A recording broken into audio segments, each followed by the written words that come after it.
Thank you for coming to the Gals and Gear session on sports, broadcasting, and the Metaverse. We are so happy to have all these wonderful panelists here with us, who I'll introduce momentarily. And I want to thank all of you for coming, because I know there's a lot to see on the show floor. So we know we're competing with a lot of cool stuff. But I think we're going to touch on quite a bit of cool stuff here today. We're here to talk first and foremost about sports, content creation, distribution, and fan engagement. I am Amy DeLouise. I'm the founder of Gals and Gear, and I own a multi-platform production company named DeLouise Enterprises. And I am joined on the stage today by Stéphanie Dessart, who's the Vice President of Solutions Architecture at EVS, Michelle Munson, who's the CEO and co-founder of Eluvio, and Jackie Cooper, who's the founder and head of community placement at CG Pro. So it is quite an impressive panel. I'm not going to spend any time telling you all the amazing things these women do, because you can look it up on your app. And I want to be sure there's plenty of time for questions, as well as what we're going to talk about today. So let's start with widening out what we're going to talk about. We're definitely going to touch on sports, but like so many things, sports is often at the vanguard of technology and pushing out new content and new ways of applying that content. So that's what we're going to be talking about today. We're going to touch on AI, on cloud, on blockchain, Web3, NFTs, all the things, I promise, all the buzzwords. We will definitely cover them today.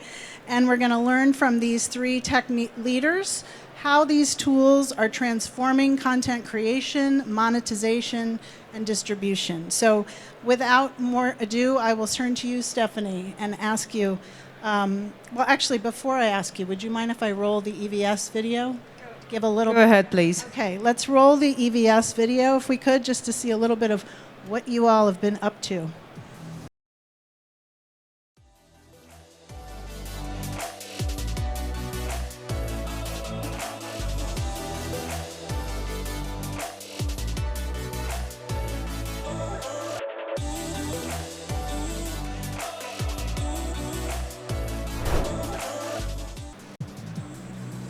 That return on emotion is really terrific. So I want to talk to you about cloud. What kinds of remote solutions have you developed at EVS that are cloud enabled, and maybe what are some of the limitations of the cloud, and how are you getting around that? All right, so yes, at EVS, so historically we do a lot of replay. I mean, we present in a lot of OBs. And yes, recently we've developed some new cloud solutions, but we don't believe at EVS that everything will go cloud all the time. Our main message is about balanced computing. Have the resources where you need it and when you need them. So for example, you have an ingest farm, you're going to use heavily 10 channels of ingest. It's probably still better for you to have them on-prem. And then when you have overflow, you have, I don't know, elections, you have the Super Bowl, you have a big game, then you spin off extra recorders in the cloud because you only need them for a short amount of time. So this is what we do.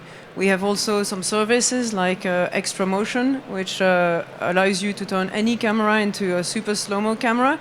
You have the possibility to run that on the cloud because maybe you want to run it on certain events, not others. Or you run it on-prem because you like to have it in your truck and the security of having it in your truck. So that's our main message. So it's really about flexibility of operations.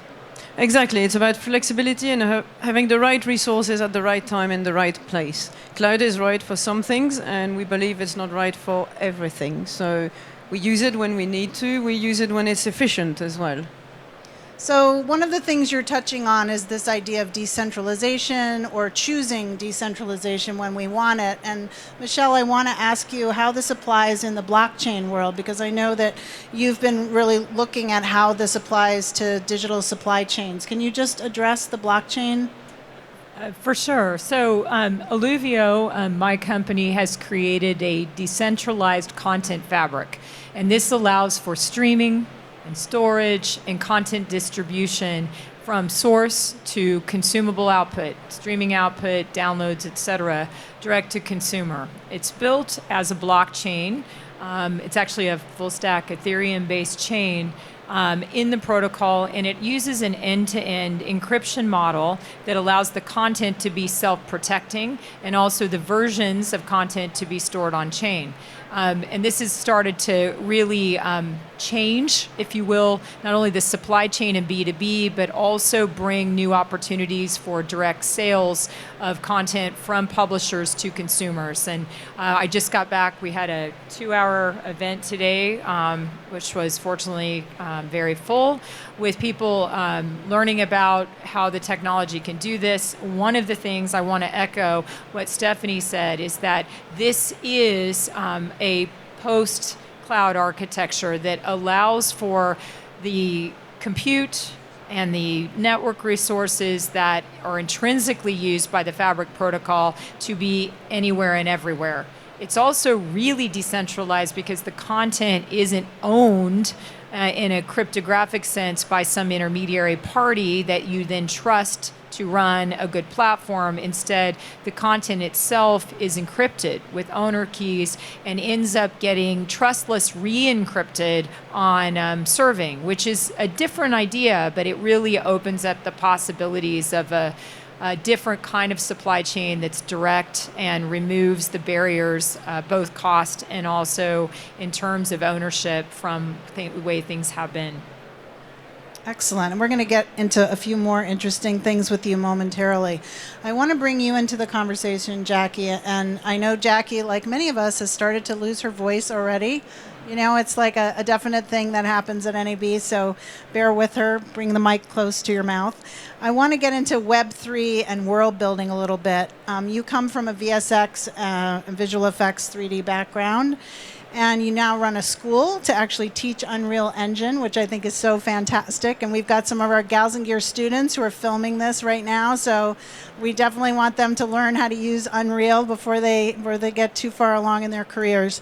What are the metaverse opportunities to watch live events like sports where people are interacting with others who aren't in the room? And what is happening right now? Where is that headed?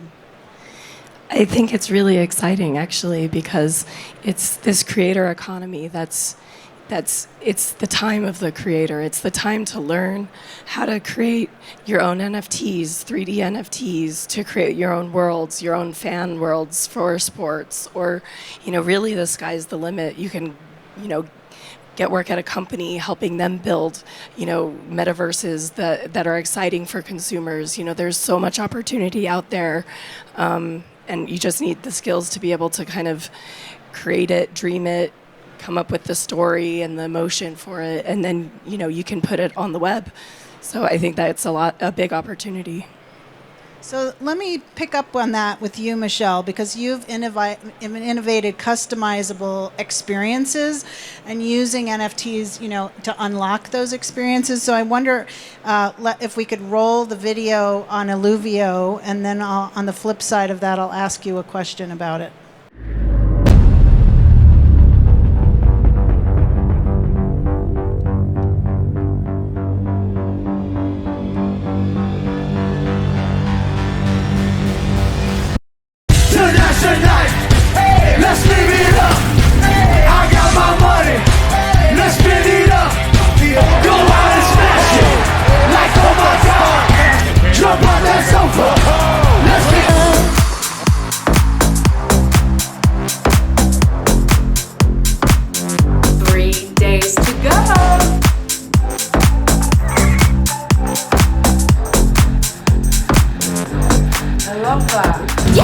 Working 9 to 5, what a way to make a living, barely getting by. It's all taking and no giving. They just use your mind and they never give you credit.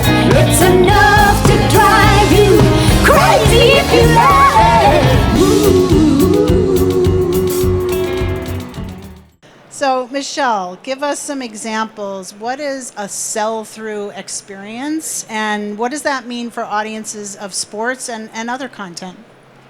Before I answer that, I just want to say all of the examples that I'm about to give, virtually all of them, have used Unity to create aspects of the experience. And I 100% agree with Jackie that this is the new creative storytelling medium and other tools like Unity. Now, connecting back to what are these experiences? So we are very lucky because our platform can do unusual things like just-in-time streaming and personalization at some scale. And because it is a full-stack blockchain, it allows you to have tokens that are directly unlocking or authorizing the various differential experiences that people try new things on it. And we have been part of several projects that have created both long-form as well as immersive kinds of experiences that use extended reality and AR as part of the whole experience.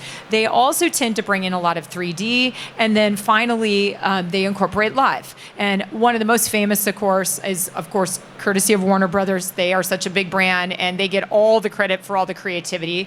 They have a slate of movies called the Warner Movieverse that streams on our platform, and Lord of the Rings was the first one. We're working on more right now. Another one is Globo. They have created this an original series experience for users that include spoiler videos for the exclusives, the wallets that qualify based on their subscription and answering a quiz, with a original series that is basically a soap opera. All of those users get these exclusive spoilers. They also have Masked Singer 3D NFTs that included into that 3D have original songs that get dropped in. All of these things are really building on this more immersive storyline. And my belief, and again, we were just demoing this right before I came over here, there are so many new ways that authoring can be done that is much more not only immersive, but makes it feel like you're part of that real experience. And I think what's really incumbent upon our companies that provide technology and tooling for this is to make it easy to do, easy to deliver. And I personally love it. You can hear the excitement in my voice because I think it's the new era of creativity. It's so awesome. It's really a new era of storytelling across the board. And I think that's what's so exciting to me as a storyteller is the technology is supporting all the creativity. It's not, it's really in service of the creativity, and that's what it should be. And I want to pivot because we've got especially young people in the audience, but probably some people who came to one of my workshops yesterday who are looking to transition careers. So I'm curious about jobs, and I want to turn to you, Stéphanie, about this because at your company, you mentioned to me that more than half the workforce is in R&D. And so I'm curious, what are the skills needed to fill those jobs? What are some of the new tools that people need to know how to do? Yes, indeed. There's around 600 employees at EVS, and more than 300 of those are in R&D. We have quite a wide variety of R&D software developers. We just don't have software developers, we have hardware developers. Some of them work on web technology, some of them work on FPGA programming, some of them work on low-level live embedded systems. And then we have a whole department in innovation that's really specialized into image analysis and AI. So this is where our extra motion product comes from, where we say we hallucinate frames. So all these guys, they have profiles coming from university. A lot of them have PhD in image analysis, but it doesn't mean you have to have a PhD in image analysis to come and work at EVS. Like I said, there's really across the board type of developers. So yeah, a bit of everything. So, we keep hearing AI is going to take all our jobs, but it sounds like actually AI is going to give us a whole new area of jobs. Yes, exactly. We just do things different. And these guys, they always think about new ways of doing things, new ways of helping with the storytelling, because ultimately at EVS, that's what we want to do. We want to tell a better story. So we want to help the operators. We want to have the people who produce the sport to bring more emotion. And we just provide them with means to do that. I'm smiling because tell a better story is my company's tagline. So I love that. I want to go to you, Jackie, because you're actually making these new skills come to life in young people, and you started a nonprofit, CG Empowers, to do that and to reach young women, especially underserved communities, and make sure that they're getting these skill sets. So, especially because you're losing your voice, let's roll the video clip and let them speak for themselves. So, can we roll the CG?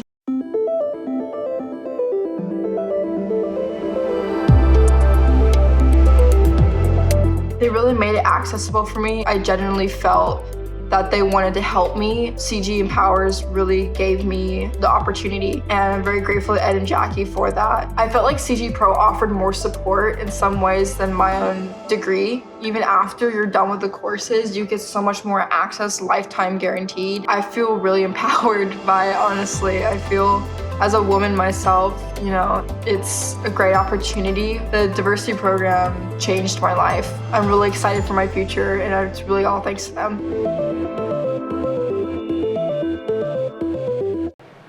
That is so fantastic. So tell me, Jackie, what skills are needed in a Web3 enabled workplace? What are you teaching, and what do you see coming down the pike? One of the things I think that's really exciting, visual effects is kind of becoming democratized. So I've been a visual effects artist for over 20 years, and I used to be the only woman in the entire room, except for maybe my producer was a woman, maybe. And so watching, you know, new voices coming out and the ability for people to, I guess, create in this new space is very exciting, who might not necessarily have 20 years under their belt. But what it does take, it's not, you know, Unreal or Unity aren't easy programs. You need to, you know, have a little grit and sit down and really like go through an experience where you learn how to do it. But once you have those base skills, then it builds on itself and you get excited. And, you know, so like a CG Pro course offering, like in the first 8 weeks, you make your own film, and then you can use that either to create an NFT. We've had people create NFTs. We've had people create films or use it, you know, for their pitch deck, or, you know, we've had all kinds of different stuff. And so what I wanted to be able to do is have more people go through this program, as one of our initiatives anyway, and be able to have varied voices going through this program and having their own voice and figuring out, wow, this is really fun. I really want to get involved in this. I really want to tell my story, or I want to tell more stories. And so it is, I think, the new age of storytelling and creativity. I see you nodding a lot, Michelle, because I know you're very passionate about sort of how blockchain is enabling content creatives to own and monetize their own content, and maybe folks who might not be so connected to big Hollywood studios to control that monetization chain. So can you just tell us a little bit about what that means? Sure. In fact, I was just going to say again, I agree so much with what Janet said. I think we're at this time where everybody is a creator, or can be. And it's also possible with this kind of economy of scale that I'm talking about to get your stuff out there for real and release it yourself and control that. The tooling's there, the efficiencies are there with something like what we do with the Content Fabric, and we work with many independents. In fact, the most recent one I was thinking as you were talking about the talents of women was Persian Swan. Just did that a couple weeks ago. It was a documentary series and then live streaming event about ballet in Iran. And it was produced by 2 women. It was capstoned by a live performance in Los Angeles by the Iranian ballerina that was the first lead ballerina in the United States, I forget the exact term, from Iran, and also was used to, of course, raise money for this particular cause. And I thought the whole thing was just so well done, and it was self-done, the money was raised, and also all the tooling was really, I think, self-service in start to finish. And I happen to know it was also, at least from the standpoint of distribution, profitable. It made more money than it consumed on that part of the project. So I think this is the environment. One thing I wanted to say, we all 3 have at least 20 years of experience doing the things we're doing. And I think something that you said that I agree with so much is that once you're involved and you have the skills and you're in, you can say, the team, whatever that team might be, academia or industry, startups like myself, then, I mean, everything is possible. And there's so much success to come from women and people of all backgrounds. And the challenge, I think, is getting people to, number one, be gritty enough to go through what it takes to get the skills. And then the second is to believe you can, right? But, I mean, look at us. We've been doing this a long time. 80 years, if you add me in, more than that. So I want to be able to open this up to the floor. So I want you all to be thinking about questions, because this is a pretty amazing group of brains up here.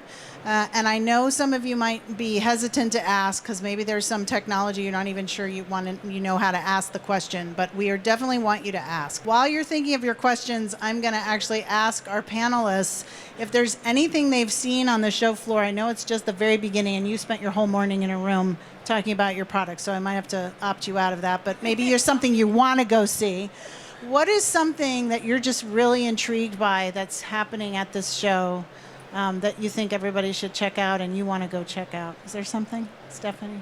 I have to say that I have been pretty much rooted to my booth as well since the start of the show.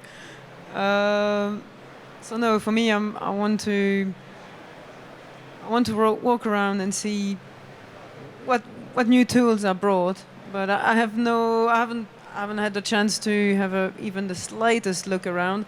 I think I've made it from my booth to here in a straight line. Okay. All right. Well, what do you want to see if you had the time to see it? I want to see new tools who empower the people who produce content to make the content more exciting. It can be graphics. It can be some extra AI things that will help people to produce the content. Some stuff that will make everything that we watch, especially sports, because on EVS we have a DNA of sports, to make sports more exciting to watch on telly. Right. I'm curious, Michelle, since you haven't been able to get out on the show floor, back up and talk about that WWE clip and explain to us a little bit more of how that was unlocked and what was going on there with that sports experience. Yes, it's super cool. Those are video NFTs, but they're more interesting than just a moment like Top Shots. WWE and the studio partner had the idea that they would allow those to unlock or flip, and the flip changes the minted version of the short clip to a long form from the archive. And that flip happens in the content fabric as an automatic update to the version hash of the content object that serves all that dynamically associated with the token. So it happens seamlessly when the flip is done to all of the holding wallets. It's not only fun and engaging and kind of gamified, it's also something that you can exploit over and over again. So you can have evolving content be the thing that the user owns. And where I think that's interesting, again, back to these really great ideas about storytelling, is you can envision a whole new type of story that unveils itself in front of you as you own the container, which is basically, in this case, the on-chain NFT. To me, that's interesting. So it's really, the storytelling is now the viewer. It's no longer just a passive viewing experience. And how does that play into Unreal and some of the tools that you're giving your students? Well, I think we want to empower people to be storytellers because once you have the tools, then you can go and you can start adding stuff on a platform like that, and you can start, like for instance, you can make your own IP, or you can and you can like follow a character, and every time you add to that character, if you own the NFT, you can follow the next phase of the story or that kind of thing. Or you can just like make sneakers for Nike that they're going to use for the sports, basketball or something like that. Like you can be involved in a wide gamut of different industries. And so I think there's something very special about being able to run engines with a game engine that does real time. And actually, I wanted to answer the question that you asked a minute ago, which is I've been really excited personally to see all the virtual production stuff that's popped up this year, because number one, we teach it, but number two, I think it's another great way of storytelling. And being able to like have an actor come in for like a few minutes and help you out, but then they can go again. But it feels like they're in that space, and being able to see how real time can be used across broadcast and all of these other spaces, I think is really exciting. Well, and I had a conversation yesterday with someone who is really working hard on bringing more indigenous storytellers into the picture, and I think it's a perfect example where if we can control the content tools more, then more people can create their own content, their own characters that reflect their backgrounds, their cultures. It's going to make all the content better for everyone and more diverse for everyone and more interesting, I think, for everyone. Do we have some questions from the audience? I've given you a minute to think. Yes, I'm going to give you my microphone, so come on up. I haven't heard much talk about AI. You brought it up earlier, but I'd really be interested to hear how these three areas in the next couple of years, how do you think AI will be used and will impact what you're doing?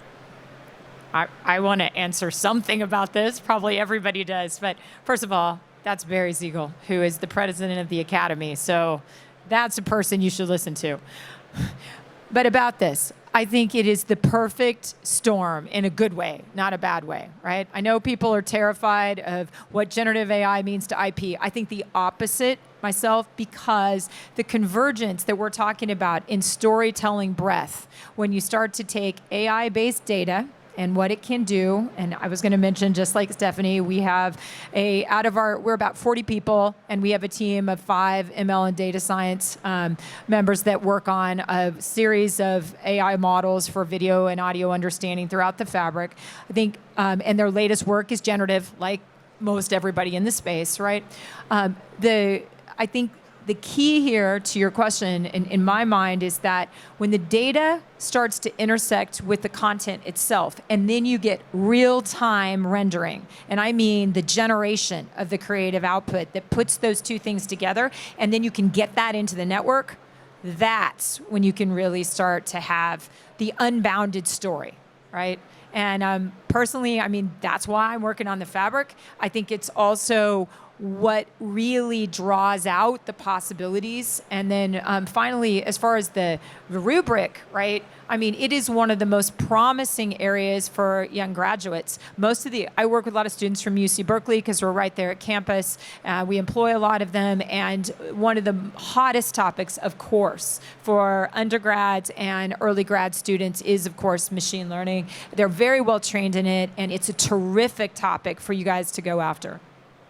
Anything you want to add, Stéphanie? Yeah, so on our side, we've had this team using AI for very practical outputs. For example, the first thing we did with AI was in the VAR, so for the soccer, in detecting offside lines, where we analyze the pitch, and the AI is capable of finding where the pitch is and do the translation so that we can put the offside line.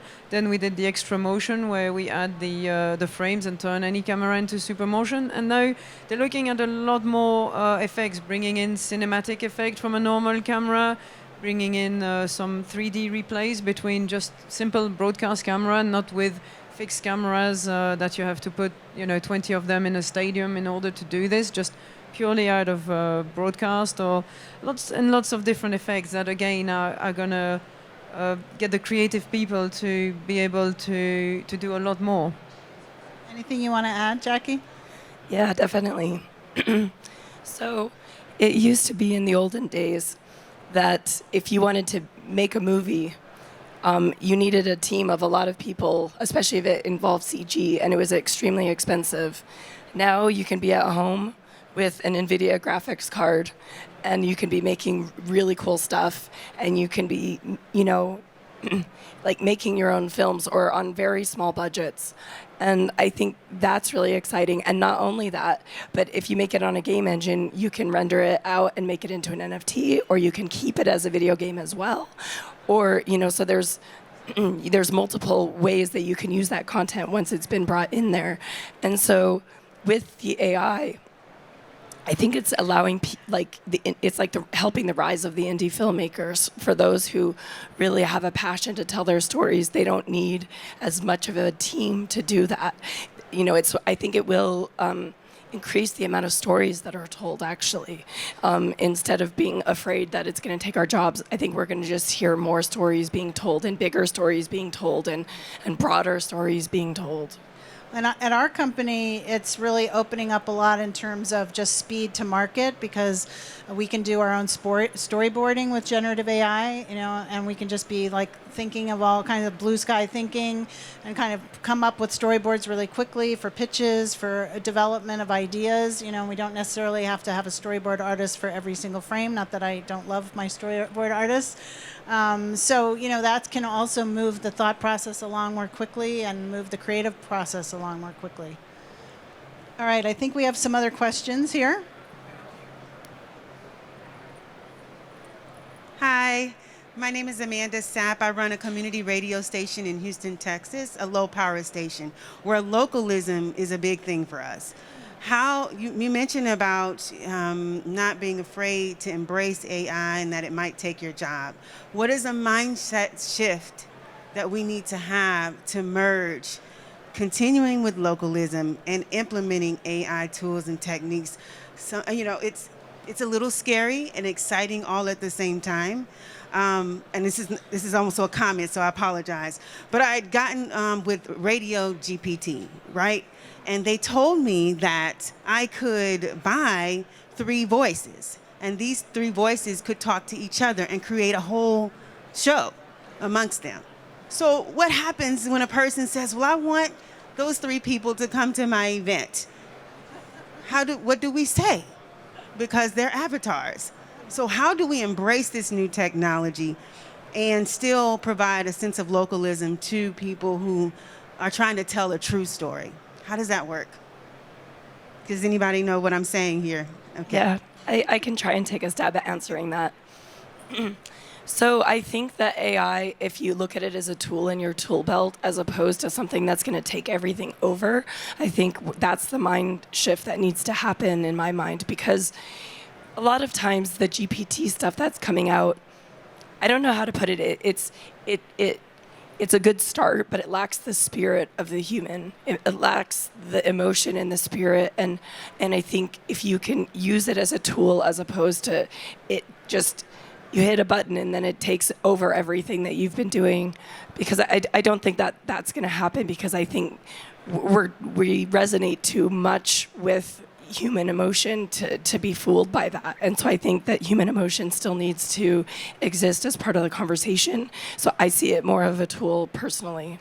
Yeah, I think that was perfectly said. The only thing I was going to add from a more functional perspective is that the technology is such that it is possible to combine real content. Like, think of live content that's intermixed with the generative voices. And the reason I think that's so important and freeing is because you can constantly have this grounded sort of real world experience that interplays with this digital twin. And then people are always in the full experience. They know what's virtual versus what's real. And I think that's also what people want. I mean, the metaverse, as it was described 2 years ago by Meta, it's obviously a disaster, right?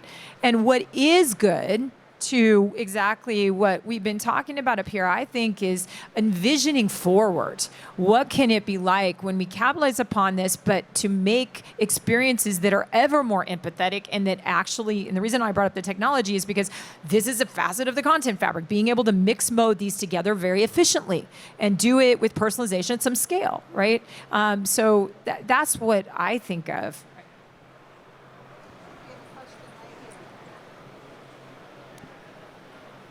Hi, my name is Lena Jackson, graduating senior from Morgan State University. And as we talk about the development of AI, I was wondering what type of qualifications you're looking for people entering a market that is ever growing in that way.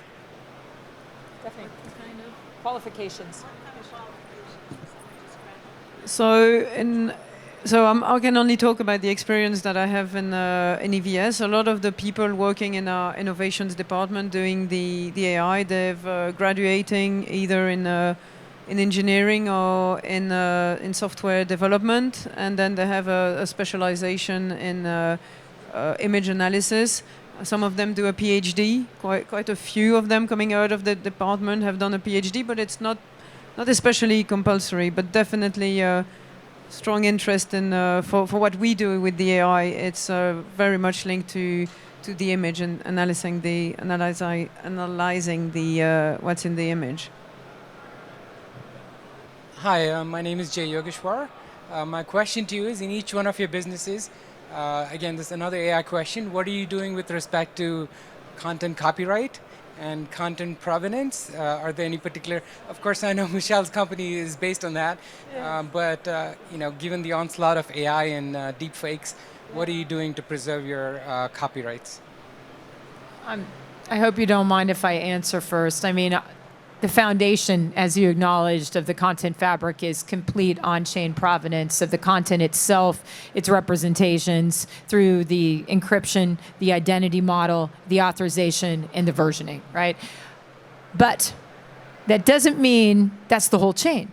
And this is something that I actually visited with Barry about. I mean, right now, what we have is the generative models that have trained on the internet at large, right? Where it's wonderful that media can be gotten everywhere and that you can amass that amount of sort of public data access to do that sort of scale of training. The downside is there's no economic chain in that. And one thing we could do is have this provenance and this kind of authorization be able to set up a deliberate supply chain where content that the AI is going to train on can serve itself out under authorization and payment from the AI model that's going to train upon it. And I think that is the way to really build some new and highly interesting microeconomies where if you have really valuable IP, you basically create that library online and you put it up in service to the generative AIs. And then whenever they do things with it, you at least have control and you also have the ability to generate a new revenue stream, right? The next order after that is what we think of as remixes or recreations. And depending on how far you take that, you could have then derivative economies out of that, right? And again, I think it does require some thought upstream to actually start doing this. But given the scale of it, I think it, might happen. It's okay. My mic went to the audience.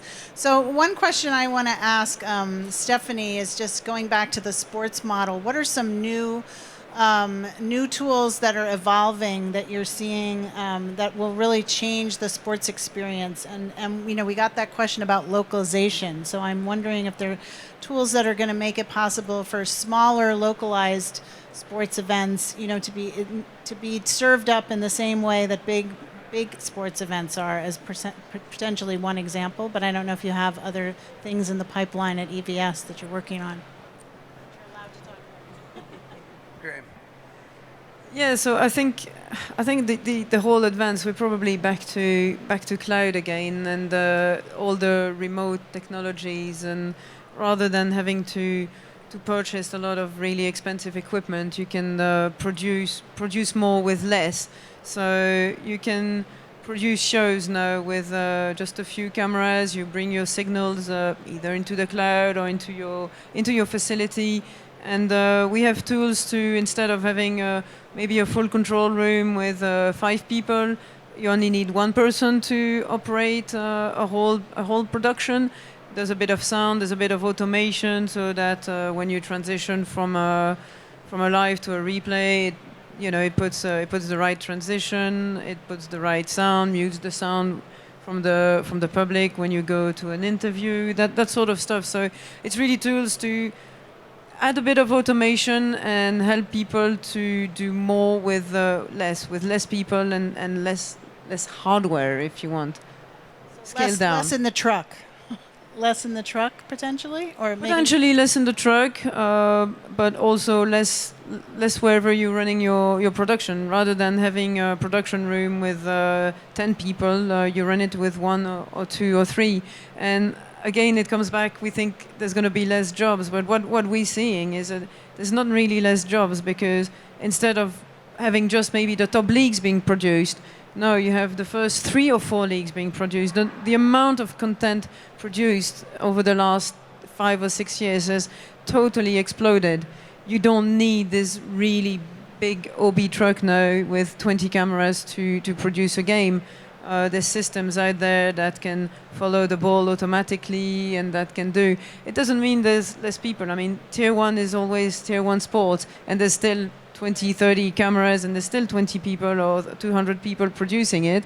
But it means that your high school basketball game can be broadcast because you have just a few cameras put into the hall, and you have maybe one person, or sometimes no people at all, producing the game, and that's really changing everything. And I'm hoping it's going to change the monetization of women's sports as well, because I'd like to see a lot more of that. I think it definitely does. I mean, we're seeing more and more lower league and women's sports being produced. Absolutely. I want to ask if we have any other questions in the audience. You do? Okay. Come on up. Hi, I'm Danilda Martinez. I'm with GALSNGEAR, and I'm also an independent producer. I wanted to ask more about the end user experience. So everything we've talked about is from the creator experience, and we see it, we know it's coming, we're excited about it. But are we looking at a future of the metaverse always living on our glasses, on a really funny headset? What do you think my experience for my friends and my end users is going to be when this is a more ubiquitous type of technology? Great question. Want to take that, Jackie, to start, and then we'll go to Michelle? Well, I personally think it's going to go a little bit more slowly than maybe others do, because AR, VR, like we thought it was going to explode, and I think it's going a little bit more slowly just because people want to be able to put on their glasses and then they want to be able to take them off. And so I think for myself, I think it'll be an experience like almost like playing a game where you just want to sit down and you want to immerse yourself with it, and then when you're done, you're done.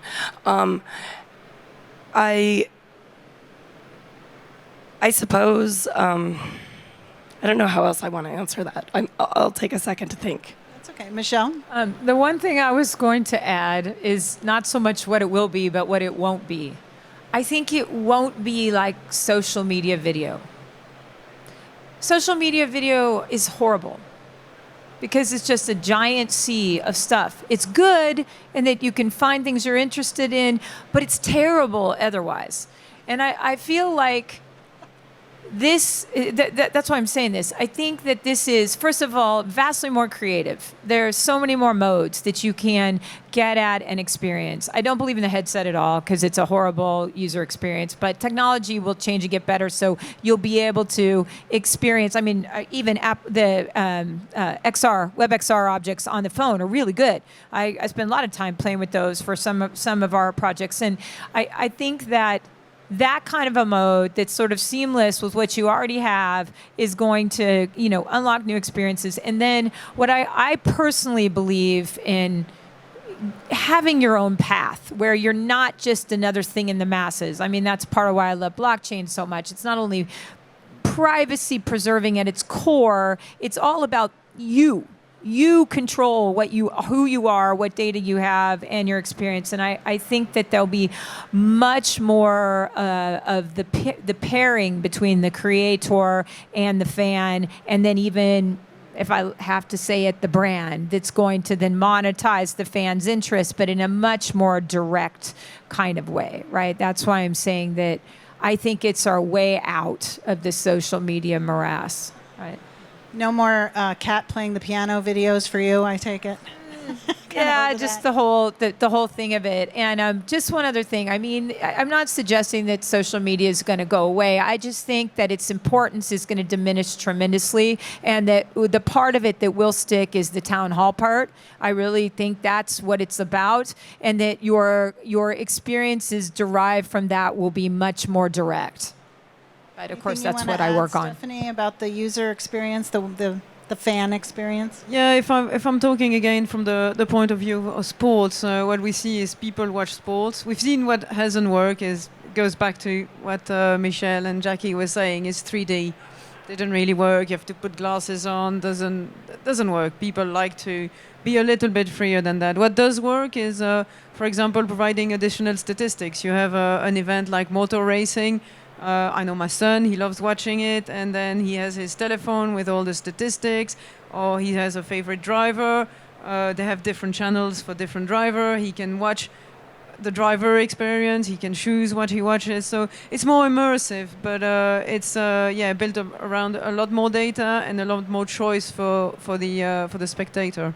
I would be really into that. I'm kind of a car fan, and I remember going to a NASCAR race and being up in one of the booths and being able to get the spotter, like the information from the spotter, and having all that. I mean, that wasn't really available to the broadcast audience, but it really could be very easily with these experiences that we're talking about. So really customizable, follow your favorite car around the track and hear what conversations are happening with the pit crew and everything. That could be really fun. So I think we have unlocked a lot. I can see that our happy hour is getting ready to get rolling, because I can see those are our pretzels that I know are up. And you mentioned the NVIDIA driver, so I was so happy you did that, because NVIDIA and Dell and EVS are sponsoring our happy hour and with our friends at the Sports Video Group over there. So I want to wrap up. Is there any last question you all want to ask this wonderful group? So let me just ask each of you for one last thought. What is one thing you want this audience to take away with them? Just one thing that you really want them to remember about this conversation. I would say learn how to be a storyteller in this new world. Learn how to create your own stories and your own emotion and be a part of this new creator economy. For me, it's very simple. Think beyond the status quo. We've been locked in this cloud everything world for the last 18 years. We have to do better. Stephanie? And for me, I'm going to go back to the storytelling, because it's really the DNA of EVS. We want to tell story, we want to create emotions, and that's what content creation is for. Well, I want to thank all of you for your time. I know you're such busy people here at the show. Thank our audience. I want to thank our sponsors. It's been a great panel. We'll see you over at the happy hour.